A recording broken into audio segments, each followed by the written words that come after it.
आज देशहित में हम देश से एक सवाल और एक सवाल के साथ कुछ संवाद करना चाहते हैं। सवाल ये कि कश्मीर क्या सिर्फ मुसलमानों के लिए है क्या? कश्मीर में हिंदू क्या सिर्फ किराएदार हैं? क्या कश्मीर में अगर हिंदू बसने की कोशिश करेंगे तो क्या उनकी हत्या कर दी जाएगी? नए साल के पहले ही दिन हमें बेहद भारी मन से आपसे यह संवाद इसलिए करना पड़ रहा है क्योंकि कल कश्मीर में सतपाल निश्चल नाम के एक व्यापारी की हत्या कर दी गई है। मैं नाम फिर से ले रहा हूं, पता होना चाहिए आपको, सतपाल निश्चल। ये सोना व्यापारी, इनकी हत्या कर दी गई। आप इस वक्त उनकी तस्वीर इस वक्त टीवी स्क्रीन पर देख रहे हैं, सतपाल निश्चल। इनका अपराध जानते हैं क्या था? सिर्फ इतना अपराध था कि इन्होंने कश्मीर को अपना समझा। श्रीनगर में घर खरीदकर मकान मालिक बन गए। घर खरीदा, जमीन खरीदी, दुकान खरीदी, लेकिन सतपाल निश्चल का घर खरीदना उन लोगों के लिए अपराध है जो मानते हैं कि कश्मीर में हिंदुओं का बसना हिंदू आबादी बढ़ाने की साजिश है, से डेमोग्राफी बदल जाएगी। मार दिया, हत्या कर दी, खून कर दिया। यह बात आतंकवादी मानते हैं, पाकिस्तान भी मानता है, और आप हैरान हो जाएंगे कश्मीर की राजनीति करने वाले नेता भी मानते हैं, गुपकार के ज्यादातर लोग ये मानते हैं। इसलिए कल सतपाल निश्चल की हत्या कर दी गई और संदेश जानते क्या दिया गया? संदेश ये दिया गया कि रोहिंग्या तो बच सकते हैं कश्मीर में, लेकिन हिंदू नहीं। यह संदेश भी देने की कोशिश की गई कि हिंदू कश्मीर में सिर्फ किराएदार बन के रहे, पर्यटक बन के रहे, मालिक ना बने।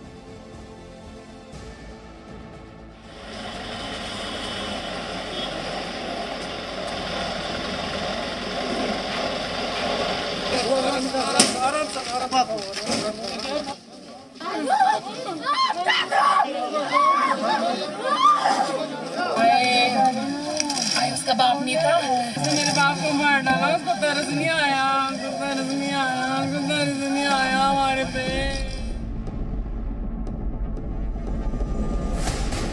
क्या कश्मीर में हिंदू सिर्फ किराएदार हैं? क्या कश्मीर सिर्फ मुसलमानों के लिए है? मैं मम्मा किसको लगाऊंगी? पापा, मैं किसको लगाऊंगी? अरे पापा जी, आपने हमें सेवा का भी मौका नहीं दिया। मेरे बाप को मार डाला। क्या हिंदुओं के लिए नर्क है कश्मीर?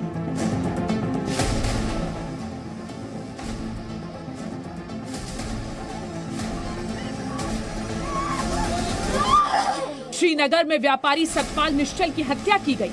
आतंकवादियों ने दिन दहाड़े हत्या की और हत्या से संदेश दिया कि अनुच्छेद 370 की समाप्ति के बाद जो कश्मीर में बसने की कोशिश करेगा उसे ऐसे ही मारा जाएगा। सोने के व्यापारी सतपाल निश्चल की हत्या श्रीनगर में उनकी दुकान में दिन दहाड़े की गई। सराय बाला के भीड़भाड़ वाले इलाके में आतंकवादियों ने उनकी दुकान में घुसकर उन्हें चारों ओर से घेरकर गोली मार दी। सतपाल की हत्या की जिम्मेदारी आतंकवादी संगठन टीआरएफ ने ली। 31 दिसंबर 2020 के आखिरी दिन सतपाल निश्चल की सरेआम गोली मारकर हत्या कर दी गई। सतपाल निश्चल की हत्या बाइक सवार आतंकवादियों ने की। ये घटना श्रीनगर के सरायवाला इलाके में हुई। हत्या की जिम्मेवारी पाकिस्तान के आतंकवादी संगठन टीआरएफ ने ली। टीआरएफ ने कहा कि वो नेट डोमिसाइल कानून का विरोध करता है और जो लोग कानून के तहत जमीन लेते हैं उसे कब्जा माना जाएगा। आतंकवादी संगठन टीआरएफ ने सतपाल निश्चल की हत्या के बाद एक चिट्ठी भी जारी की है। हम देशहित में आतंकियों की चिट्ठी नहीं दिखा रहे हैं, लेकिन चिट्ठी का कुछ अंश इसलिए बता रहे हैं ताकि देश को पता चले कि सतपाल की हत्या के पीछे आतंकी मानसिकता क्या है। सतपाल निश्चल कश्मीर की डेमोग्राफी बदलने और हिंदू फासिस्ट ताकतों की साजिश में शामिल था। जो कश्मीर में बसने की कोशिश करेंगे उसे आरएसएस का एजेंट माना जाएगा और ऐसा करने वालों को सावधान रहने की जरूरत है। कश्मीर में जो निजाम मुस्तफा चाहता है वो कत्लो-गारत चाहता है। कश्मीर में जो काफिरों से नफरत करता है वो कत्लो-गारत चाहता है। कश्मीर में जो हिंदुस्तान का दखल नहीं चाहता वो कत्लो-गारत चाहता है। कश्मीर में जिन लोगों को शौक शहादत की अफीम चटाई गई है वो कत्लो-गारत चाहते हैं। यानी आतंकवादी चाहते हैं कि 1990 के दौरान कश्मीर की जो डेमोग्राफी बदली गई वो हमेशा वैसी ही रहे।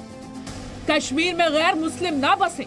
महबूबा मुफ्ती भी यही चाहती हैं और अब्दुल्ला फैमिली भी कि अब कश्मीर की डेमोग्राफी में बदलाव न हो, कश्मीर हमेशा मुस्लिम बाहुल्य प्रदेश बना रहे। और इसी सोच के खिलाफ जाकर सतपाल निश्चल ने डोमिसाइल सर्टिफिकेट मिलने के बाद कश्मीर में एक दुकान और एक घर खरीदा था। सतपाल निश्चल ऐसे पहले व्यक्ति हैं जिनकी नए कानून के तहत डोमिसाइल सर्टिफिकेट मिलने के बाद हत्या की गई है। सतपाल निश्चल श्रीनगर में निश्चल ज्वेलर्स के मालिक थे। डोमिसाइल सर्टिफिकेट मिलने के बाद उन्होंने श्रीनगर में एक दुकान और एक घर खरीद लिया था।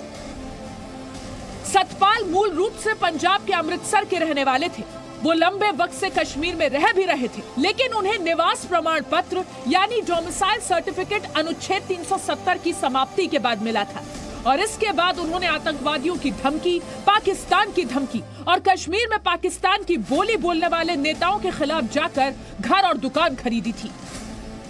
पिछले दिनों उन्होंने डोमिसाइल अप्लाई किया और वो डोमिसाइल का लाभ उनको मिला, लेकिन पाकिस्तान के कायर और जो कातिल आतंकवादी हैं उन्होंने इंसानियत का कत्ल किया। सतपाल की हत्या वही आतंकी मानसिकता है जिसकी वजह से 1989 में कश्मीर में हिंदुओं की हत्याएं हुई। मस्जिदों से ऐलान हुए कि हिंदू घर छोड़कर चले जाएं, बहन बेटियां छोड़ जाएं। घाटी से हिंदुओं को हटाने की यह वही मानसिकता है जिसकी वजह से साल 2000 में जम्मू कश्मीर के छत्तीस सिंहपुरा में एक साथ 35 सिखों की गोली मारकर हत्या की गई। ये जो उनकी हत्या की गई है पिछले, मैं कह रहा हूं 40 वर्षों में, जब कश्मीरी पंडितों का वहां से पलायन हुआ है, उसके बाद ये एक बहुत बड़ी घटना हुई है जो एक दुकानदार को वहां मारा गया है। उमर अब्दुल्ला और महबूबा मुफ्ती ने सतपाल निश्चल की हत्या का विरोध किया है, लेकिन देशहित में आपको जानना चाहिए कि इन दोनों नेताओं ने हमेशा कश्मीर में भारत के अन्य हिस्से के लोगों के बसने का भी विरोध किया है। ब्यूरो रिपोर्ट, जी मीडिया। मतलब आप सोचिए ना, जो सतपाल निश्चल के साथ हुआ, कोई हिम्मत कर पाएगा? और ये जिम्मेदारी सरकार की है, ये सरकार की जिम्मेदारी है ये भरोसा दिलाना, और सरकार कहीं ना कहीं इसमें नाकाम है कि वो भरोसा नहीं दिला पाई या अब नहीं दिला पाएगी। कोई और आएगा, कोई और डोमिसाइल सर्टिफिकेट लेगा, कोई और घर खरीदेगा, जहन में तो यही नाम आएगा जो इनके साथ हुआ। देशहित में हम आपको ये बताना चाहते हैं कि जम्मू कश्मीर पुलिस ने इस घटना को टेरर क्राइम यानी कि आतंकवाद से जुड़ी घटना माना है, और कश्मीर में हिंदुओं के बसने को लेकर आतंकवादियों और पाकिस्तान और राजनीति में खुद को कश्मीर का ठेकेदार मानने वाली पार्टियों की सोच कैसे बिल्कुल एक जैसी है। इसके लिए हम आपको, वैसे हम नहीं चाहते कि आतंकवादी संगठन अगर कोई चिट्ठी जारी कर रहा है वो हमको दिखानी चाहिए, हमको नहीं दिखानी चाहिए, लेकिन मकसद और मोटिव बताने के लिए हम आतंकवादियों की चिट्ठी का एक अंश आपको दिखा रहे हैं ताकि आपको समझ में आए कि क्यों मारा गया सतपाल निश्चल को। सतपाल निश्चल की हत्या की जिम्मेदारी लेने वाले आतंकवादी संगठन द रेजिस्टेंस फ्रंट TRF ने चिट्ठी में लिखा है, ध्यान से सुनिएगा, हमने कश्मीर में व्यापारी बनकर रह रहे RSS एजेंट की हत्या की है। वो हिंदूवादी ताकतों की कश्मीर में कॉलोनी बसाने और डेमोग्राफी बदलने की साजिश का हिस्सा थे। हिंदूवादी ताकतें और डेमोग्राफी बदलना चाह रहे थे, इसलिए मार डाला। अब आपको जानना चाहिए कि कौन कौन है जो नहीं चाहते कि कश्मीर की डेमोग्राफी बदले। आतंकवादी संगठन के बोल आपने देख लिए कि डेमोग्राफी नहीं बदलनी चाहिए ना। नवंबर 2020 में महबूबा मुफ्ती ने भी कहा था कि केंद्र सरकार कश्मीर की डेमोग्राफी बदलने की साजिश कर रही है। जुलाई 2020 में फारूक अब्दुल्ला ने भी कहा था कि नया डोमिसाइल कानून डेमोग्राफी बदलने की साजिश है। अगस्त 2018 में कांग्रेस नेता गुलाम अहमद मीर GA मीर ने भी कहा था कि राज्य की डेमोग्राफी बदलने की कोशिश हो रही है, और यही आतंकवादी संगठन कह रहा है कि डेमोग्राफी बदलने की कोशिश हो रहा है। यही महबूबा मुफ्ती कह रही है, यही फारूक अब्दुल्ला कह रहे हैं, यही GA मीर कह रहे हैं। पाकिस्तान खुद कह चुका है कि कश्मीर की डेमोग्राफी बदलने की साजिश है। पी चिदम्बरम ने भी एक बार कहा था कि मुस्लिम बहुसंख्यक इसलिए हटाया 370 को हिंदू मुस्लिम का रंग दिया गया। मतलब सोचिए, जो आतंकवादी संगठन ने जो लॉजिक देकर सतपाल निश्चल की हत्या की, वो लॉजिक तो महबूबा मुफ्ती भी दे रही हैं कि असल में डेमोग्राफी बदल जाएगी। वही फारूक अब्दुल्ला कह रहे हैं डेमोग्राफी नहीं बदलने देंगे, वही कांग्रेस के नेता GA मीर कह रहे हैं डेमोग्राफी नहीं बदलने देंगे, वही पी चिदम्बरम कह रहे हैं कि मुस्लिम बहुसंख्यक इसलिए हटाएं 370। आपको जानकर हैरानगी होगी कि कश्मीर में घुसपैठिया रोहिंग्या रह सकते हैं, बच सकते हैं, लेकिन हिंदू नहीं। आप सोचिए ना कितनी विडंबना है ये कि हिंदू नहीं लेकिन रोहिंग्या कबूल है। 2017 के एक सरकारी अनुमान के अनुसार, ध्यान से सुनिएगा, जम्मू कश्मीर में 5700 रोहिंग्या मुसलमान रहते हैं। 5700। यूएनएचआरसी की रिपोर्ट मानती है कि जम्मू कश्मीर में 7000 से ज्यादा रोहिंग्या मुसलमान अवैध रूप से रह रहे हैं। वो स्वीकार है, उनको आंच नहीं आएगी। लेकिन हिंदू अगर घर खरीद लेगा, जमीन खरीद लेगा, डोमिसाइल मिल जाएगा तो उसकी हत्या कर दी जाएगी। 2019 में भारत में घुसपैठिया रोहिंग्या मुसलमानों के समर्थन में, आप जानते हैं, उनके समर्थन में घुसपैठियों के, उनसे कोई दिक्कत नहीं है। जबरदस्त प्रदर्शन भी हुआ था अनंतनाग में, जिसमें सैकड़ों की संख्या में मुसलमानों ने हिस्सा लिया था। लेकिन आज आप ध्यान दीजिएगा कि अब जो इनके साथ हुआ है सतपाल मिशल के साथ, कश्मीर में कश्मीरियत की बात करने वाले एक कश्मीरी जो 40 सालों से वहां रह रहे थे, 40 सालों से रह रहे थे, उनकी हत्या कर दी गई थी। गुप्कार गैंग खामोश। सतपाल निश्चल के समर्थन में कश्मीर में कोई प्रदर्शन नहीं होगा, क्योंकि आज तक 1990 में कश्मीर से निकाल गए हिंदुओं के लिए कोई प्रदर्शन नहीं हुआ। जो जेनोसाइड हुआ था हिंदुओं का 1990 में, आज तक उसको लेकर कोई प्रदर्शन नहीं हुआ। तो फिर सतपाल निश्चल को लेकर क्यों होगा? इस तरह से डेमोग्राफी बदली गई थी। मतलब हिंदू पहले बहुतायत थे, ज्यादा थे, लेकिन डेमोग्राफी बदली गई। जो आज डेमोग्राफी बदलने की बात करके हत्या कर रहे हैं, तब नहीं कुछ हुआ जब हिंदुओं को उनकी सफाई की गई, उनका नरसंहार किया गया। देश दृष्टिकोण मानता है कि कश्मीर में हिंदुओं की सुरक्षा के लिए माहौल तैयार किया जाना चाहिए। जी हां, हिंदुओं की सुरक्षा के लिए विशेष इंतजाम होने चाहिए। ये देश दृष्टिकोण। कश्मीरी पंडितों की जल्द से जल्द वापसी सुनिश्चित हो, डर का माहौल खत्म हो, हिंदुओं के खिलाफ अपराध पर कार्रवाई तेजी से हो, कश्मीर में हिंदुओं के खिलाफ अपराध पर फास्ट ट्रैक कोर्ट्स का गठन हो। 370 हटा है तो फिर वहां पर जो नियम है उसके तहत अगर लोगों को बसाना है तो फिर सुरक्षा का माहौल देना भी सरकार की जिम्मेदारी है। आगे बढ़ते हैं। देश हित में नए साल पर आज एक अच्छी खबर, एक खुशखबरी आपको हम लोग कहना चाहते हैं। हैप्पी न्यू ईयर तो हर कोई कह रहा है, हम देश हित में कहते हैं हैप्पी वैक्सीन टू यू। जी हां, 2021 के पहले दिन आज की सबसे अच्छी खबर यह है, देश में पहली कोरोना वैक्सीन के इमरजेंसी इस्तेमाल को मंजूरी मिल गई है। यह बड़ी खबर, अच्छी खबर, हैप्पी वैक्सीन टू यू। जी हां, serum institute of India, university of Oxford और एस्ट्राजेनेका की कोविशील्ड वैक्सीन के इमरजेंसी इस्तेमाल की इजाजत दे दी गई है। ये एक अच्छी खबर, बड़ी खबर, और पूरा देश इंतजार कर रहा था। एक्सपर्ट पैनल की बैठक में वैक्सीन पर फैसला लिया गया। ये बैठक आपको बता दें, मैराथन बैठक चली 8 घंटे तक, 8 घंटे से बैठक चल रही है। ये बैठक कल से पूरे देश में वैक्सीन का ड्राई रन होगा, और कल का दिन वैक्सीनेशन के लिहाज से बहुत इंपॉर्टेंट। वैक्सीनेशन के लिए जो समय निर्धारित किया गया है वो सुबह 9 बजे से शाम 5 बजे तक। तो नए साल की शुरुआत अच्छी खबर के साथ हो रही है। ये खबर हर चेहरे पर मुस्कान लाने वाली है। Happy vaccine to you. Vaccination कहां होगा, कैसे होगा, इसकी पूरी प्रक्रिया भी हम आपको समझाएंगे, दिखाएंगे।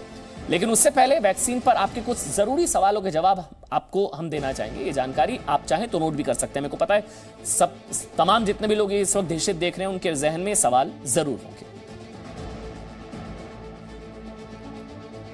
देखिए, पहला सवाल आपके जहन में कि आज की बैठक में क्या हुआ, जो 8 घंटे से जो बैठक चल रही है। तो आज कोविशील्ड वैक्सीन की इमरजेंसी अप्रूवल, यानी कि इमरजेंसी इस्तेमाल को मंजूरी मिल गई है। यह आज हुआ है।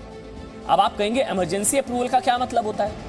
किसी वैक्सीन के ट्रायल पूरा होने से पहले अगर वैक्सीन के इस्तेमाल का फैसला लिया जाता है तो उसे इमरजेंसी अप्रूवल कहा जाता है। ट्रायल पूरा होने से पहले एक्सपर्ट्स की टीम ने फैसला लिया है। एक्सपर्ट्स की टीम फैसला लेती है। फैसला लेते समय ध्यान में यह रखा जाता है कि वैक्सीन से फायदा ज्यादा हो और नुकसान की आशंका बहुत कम हो। लोगों तक पहुंचने से पहले हेल्थ केयर वर्कर्स को वैक्सीन लगाई जाती है। Health care workers. अब आपके जहन में सवाल होगा, भैया हेल्थ केयर वर्कर्स कौन, इनकी श्रेणी में कौन कौन आता है? तो डॉक्टर्स, नर्सेज, स्वास्थ्य कर्मी, यानी कि स्वास्थ्य सेवा से जुड़े लोग हेल्थ केयर वर्कर्स कहलाते हैं। अब आपके जहन में सवाल होगा, फिर फ्रंटलाइन वर्कर्स कौन है? सबसे पहले हेल्थ केयर वर्कर्स, फिर फ्रंटलाइन वर्कर्स। तो डॉक्टर्स, नर्स के अलावा फ्रंटलाइन वर्कर्स में सफाई कर्मी, पुलिस और पत्रकार। इन फ्रंटलाइन वर्कर्स को वैक्सीन कब लगेगी? दूसरे चरण में लगेगी। पहले चरण में हमने आपको बताया हेल्थ केयर वर्कर्स, फिर फ्रंटलाइन वर्कर्स। अब आप इससे जुड़ा सवाल ये रहेगा कि आम आदमी को कब वैक्सीन लगेगी? तो देखिए, वैक्सीन लगाने की एक प्रायोरिटी लिस्ट है, उसको प्रायोरिटी लिस्ट कहा जाता है। एक वरीयता तय है। पहले हेल्थ केयर वर्कर्स को लगेगी, फिर फ्रंटलाइन वर्कर्स को लगेगी, उसके बाद 50 से ज्यादा उम्र के लोगों को जो उम्रदराज है, फिर 50 साल से कम उम्र के ऐसे लोग जिन्हें गंभीर बीमारी हो, और उसके बाद आम लोगों को लगेगा टीका। सबसे बड़ा सवाल, साइड इफेक्ट है क्या? वैक्सीन के साइड इफेक्ट तो नहीं है, ये तो डर है भाई। हाँ देखिए, हर वैक्सीन के साइड इफेक्ट होते हैं, डरने या घबराने की जरूरत नहीं है। वैक्सीन से नुकसान की संभावना बहुत कम है, ये हम आपको देशहित में बताना चाहते थे। और अब आपको दिखाते हैं कि कल से कहां कहां और कैसे वैक्सीन दी जाएगी। इस बात का ध्यान रखिएगा कि कल से वैक्सीनेशन का ड्राई रन है।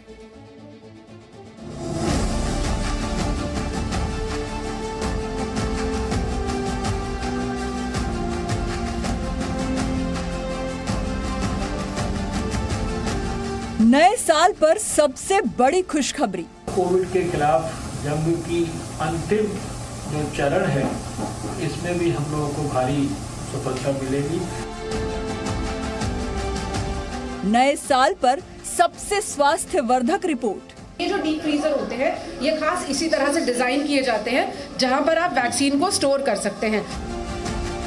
नए साल पर इतिहास रचने वाली तस्वीर।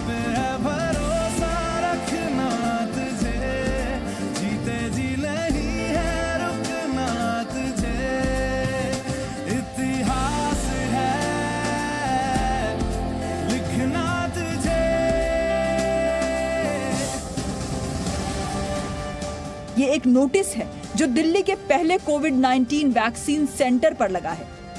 ये वैक्सीन सेंटर श्रीनिवासपुरी के मैटरनिटी होम यानी मातृत्व प्रसूति केंद्र में है, जहां सुबह 9 बजे से शाम के 5 बजे तक वैक्सीनेशन का ड्राई रन किया जाएगा, यानी वैक्सीन लगाई जाएगी। इस नोटिस में 4 जरूरी निर्देश भी हैं।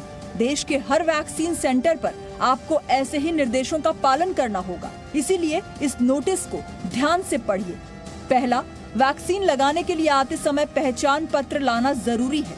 दूसरा, मास्क जरूर पहने। तीसरा, वैक्सीन सेंटर पर एंट्री से पहले हाथ सैनिटाइज करें। और चौथा, 2 गज की दूरी का पालन करें।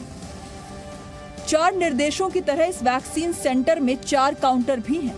पहला काउंटर रजिस्ट्रेशन का है। पहला काउंटर हमने देखा जो रजिस्ट्रेशन का काउंटर था, ये काउंटर नंबर 2 है, जहां सभी जो जरूरी चीजें हैं वो दर्ज की जाएंगी, नाम पते चेक किए जाएंगे और उसके बाद जो भी बेसिक चेकअप होता है, जैसे हमने आपको बताया बीपी, टेम्परेचर, थर्मल स्कैनिंग के जरिए वो सब चेक कर लिया जाएगा और उसके बाद इम्यूनाइजेशन की प्रक्रिया शुरू हो जाएगी। और सबसे अहम काउंटर है काउंटर नंबर 3, यानी वो जगह जहां वैक्सीन रखी जाएगी, वो जगह जहां वैक्सीन दी जाएगी। और इस जगह से जी मीडिया रिपोर्टर पूजा मक्कड़ आपके लिए बहुत जरूरी जानकारी शेयर कर रही हैं। यहाँ कोल्ड स्टोरेज की व्यवस्था जी, ये स्टोरेज की व्यवस्था है। यहाँ पर वैक्सीन का लगनी है, यहाँ डॉक्टर की सेटिंग है। इसके साथ वाले काउंटर नंबर 4 में जहाँ पर ऑब्जर्वेशन सेंटर है, इसमें ऑक्सीजन से लेके, पानी से लेके वॉशरूम तक की सारी व्यवस्थाएं की गई हैं। उसके बाद अगर फिर पेशेंट को कोई प्रॉब्लम होती है तो उसके बाद हमारे एम्बुलेंस की व्यवस्था है, एम्बुलेंस के माध्यम से उसको हॉस्पिटलाइज किया जाएगा। इनकेस प्रॉब्लम नहीं आती तो वेटिंग एरिया में और 15-20 मिनट रखने के बाद उनको डिस्चार्ज किया जाएगा। जी बिल्कुल, तो राज्यपाल जी ने बताया ये पूरी व्यवस्था हम आपको यहाँ दिखा रहे हैं। ये दिल्ली सरकार का वैक्सीन डिस्ट्रीब्यूशन रजिस्टर भी है जो इम्यूनाइजेशन के लिए यहाँ पर रखा गया है 2020-2021। लेकिन अभी हम आपको कोल्ड स्टोरेज दिखा रहे हैं, जो कि लगातार कहा जा रहा है कि जिस भी वैक्सीन को मंजूरी मिलती है उसे 2 से 8 डिग्री या फिर कुछ माइनस के टेम्परेचर पर जरूरत होगी। तो ये जो डीप फ्रीजर होते हैं, ये खास इसी तरह से डिजाइन किए जाते हैं जहां पर आप वैक्सीन को स्टोर कर सकते हैं और इसीलिए ये कोल्ड स्टोरेज जो है उसकी व्यवस्था भी यहाँ पर पूरी कर दी गई है। दिल्ली की तरह देश के अलग अलग शहरों में भी वैक्सीन सेंटर हैं, जहां कल से ड्राई रन किया जाएगा। ये तो हुई वैक्सीन की पूरी प्रक्रिया। अब आपके मन में सवाल आ रहा होगा कि क्या इस ड्राई रन में आप भी शामिल हो सकते हैं? अगर आप स्वास्थ्य कर्मी हैं तो हाँ, आप भी ड्राई रन में शामिल हो सकते हैं। लेकिन अगर आप स्वास्थ्य कर्मी नहीं हैं, तो अभी आपको वैक्सीन के लिए थोड़ा इंतजार करना होगा, क्योंकि सरकार की ओर से तय नियमों के मुताबिक वैक्सीन सबसे पहले हेल्थ केयर स्टाफ और फ्रंटलाइन वर्कर्स को लगाई जाएगी। फिर 50 वर्ष से ज्यादा उम्र के लोगों की बारी आएगी और अंत में 50 वर्ष से कम उम्र के उन लोगों को वैक्सीन लगेगी जिन्हें गंभीर बीमारियां हैं। अब सवाल ये है कि वैक्सीनेशन का ड्राई रन क्यों? जवाब स्वास्थ्य मंत्री से जानिए। ये जो ड्राई रन है, इसका पर्पस भी यही है कि हम सब लोग अपने आप को अच्छी तरीके से तैयार कर लें। जो हमारी प्रपोज्ड लिस्ट है जिनको हमें वैक्सीनेशन देना है, ये जो पोटेंशियल बेनिफिशरीज हैं, उनके साथ कम्युनिकेशन ठीक से हुआ कि नहीं हुआ, उनको टेक्स्ट मैसेजेस जा रहे हैं कि नहीं जा रहे हैं, उनको वैक्सीनेशन मिलने के बाद इलेक्ट्रॉनिक उनको सर्टिफिकेट देना है, वो सब चीज़ें करके हमें देखना है। वैक्सीनेशन का ड्राई रन शुरू होने में अब सिर्फ 13 घंटे बचे हैं। हमें यकीन है कि कल जब आप सुबह सोकर उठेंगे तो देश नया इतिहास लिख रहा होगा।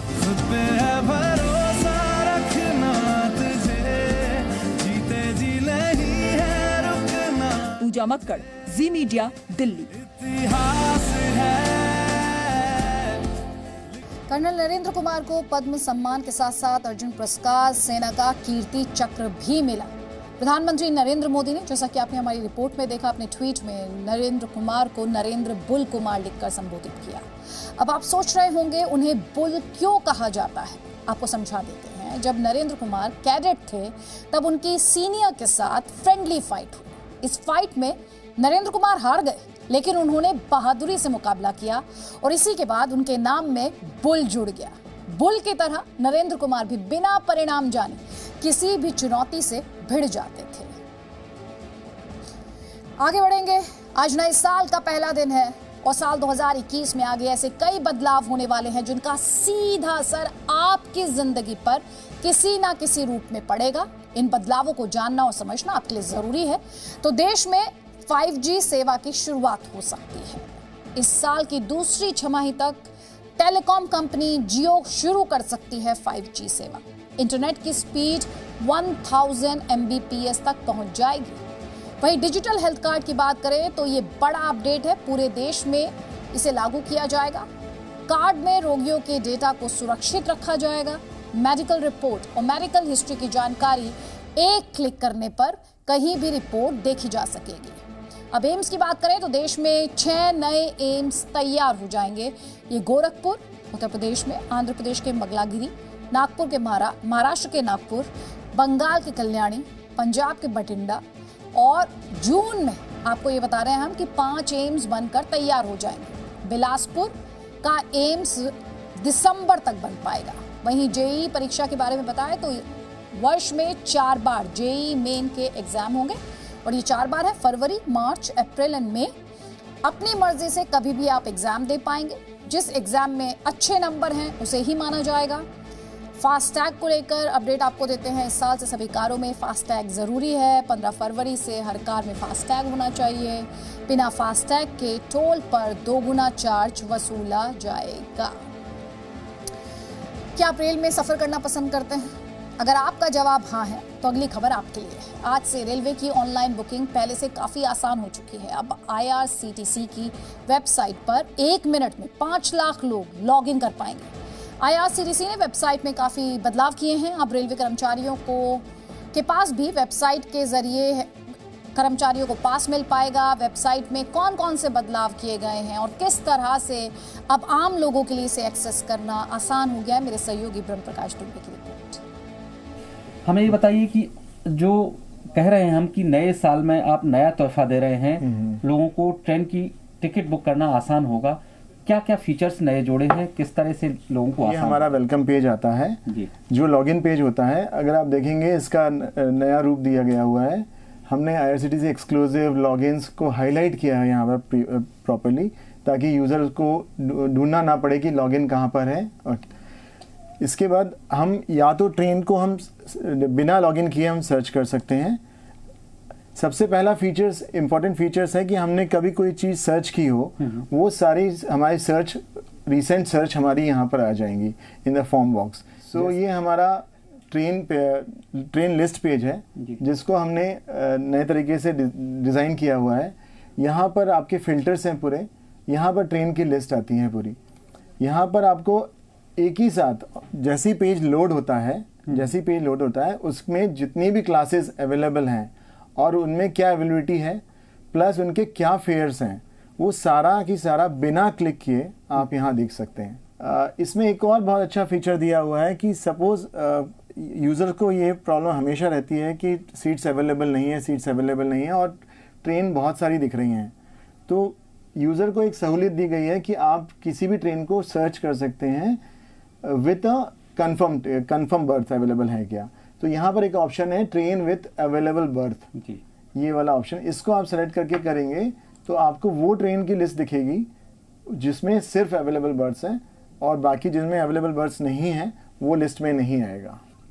एक और नया फीचर्स है जो है आप किसी भी एक रूट पे, एक यूज़र किसी भी एक रूट पे बहुत ज़्यादा ट्रैवल करता है, हफ्ते में 2 बार ट्रैवल करता है, 3 बार ट्रैवल करता है, तो उसके लिए रीबुक फेवरेट जर्नी करके एक लिंक आया है, अवेलेबल किया है। वो लॉगिन के बाद ही आएंगे ये दोनों टैब्स और उनको जो जितने भी उन्होंने रिसेंट लिस्ट किए थे उसमें टॉप 6 हमने उठा के यहाँ दिखा दिए। जो फीचर्स हिडन थे, जो नए फीचर्स थे जो कि बुकिंग करते समय या ट्रेन को सर्च करते समय हमें हेल्प करते हैं, वो सारे सामने ला के दे दिए कस्टमर को। जैसे निशांत जी ने आपको काफ़ी सारे फीचर्स समझाए, हम यही उम्मीद करते हैं कि आप अब और बेहतर तरीके से और आसानी से अपनी रेल टिकट बुक कर पाएंगे। ब्रह्म प्रकाश दुबे, जी मीडिया, दिल्ली। तो टिकट बुकिंग अब पहले से ज़्यादा आसान और सरल। आगे बढ़ेंगे। कई ऐसे लोग होते हैं जो इंजेक्शन देखकर ही डर जाते हैं, उन्हें इंजेक्शन देखकर चक्कर आने लगते हैं। ऐसे ही लोगों के लिए हमारी अगली रिपोर्ट अहमदाबाद से आई है। ध्यान से देखिएगा इस रिपोर्ट को। ब्रेन सर्जरी के दौरान एक महिला मरीज 1 घंटे तक गीता के श्लोक गाती रही और डॉक्टर्स ऑपरेशन करते रहे। जी हाँ, सही, एक बार फिर से सुनिए। महिला मरीज 1 घंटे तक गीता के श्लोक गाती रही और डॉक्टर सर्जरी करते रहे। डिटेल्स रिपोर्ट में देखिए।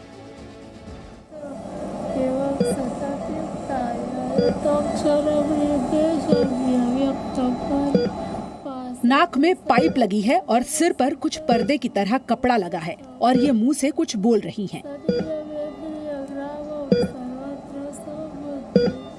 ये गीता के श्लोक बोल रही हैं और जिस वक्त ये गीता के श्लोक गा रही हैं उस वक्त अस्पताल के ऑपरेशन थिएटर में इनके ब्रेन की सर्जरी चल रही है।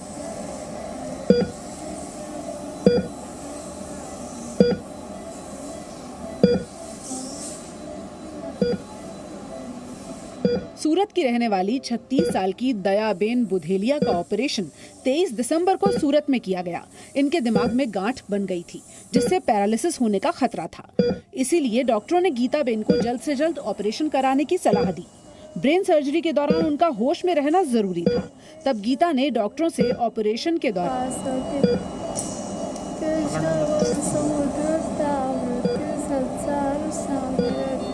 दयाबेन की सर्जरी 1.5 घंटे तक चली और वो करीब 1 घंटे तक डॉक्टरों को श्लोक सुनाती रही। सर्जरी करने वाले न्यूरोसर्जन डॉक्टर कल्पेश शाह भी दयाबेन की आध्यात्मिक ताकत से हैरान थे। डॉक्टर कल्पेश ने अब तक 9000 से ज्यादा ऑपरेशन किए, लेकिन ऑपरेशन के दौरान गीता श्लोक सुनाने का पहला मामला देखा है।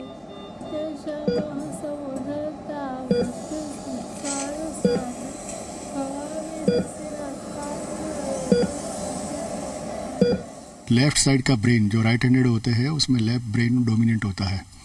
लेफ्ट ब्रेन के अंदर भी हैंड, फेस और लेग्स का जो एरिया होता है, स्पीच का एरिया होता है, वो एरिया में अगर ट्यूमर होता है तो वो ट्यूमर रिमूवल के दौरान दर्दी को पैरालिसिस और स्पीच को खो जाने की शक्यता बहुत रहती है।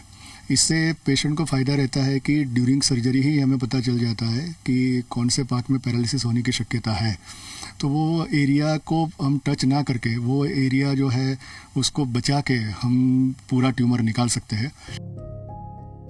सफल सर्जरी के 3 दिन बाद ही दयाबेन को अस्पताल से डिस्चार्ज कर दिया गया। डिस्चार्ज के दिन भी दयाबेन ने श्लोक सुनाया।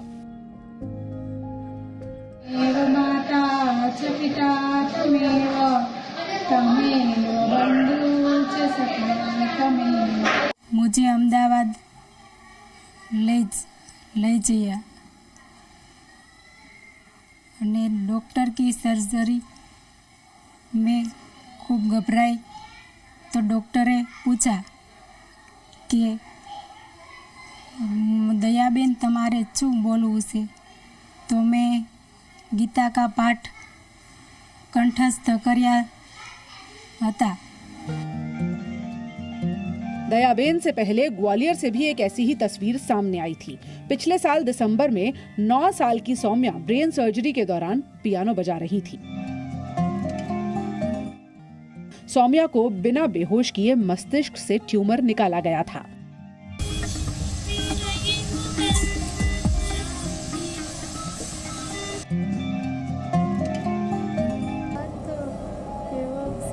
ये 2 तस्वीरें उन लोगों के लिए किसी हौसले से कम नहीं हैं, जो गंभीर बीमारी या बड़े ऑपरेशन के नाम पर घबरा जाते हैं। ब्यूरो रिपोर्ट, जी मीडिया।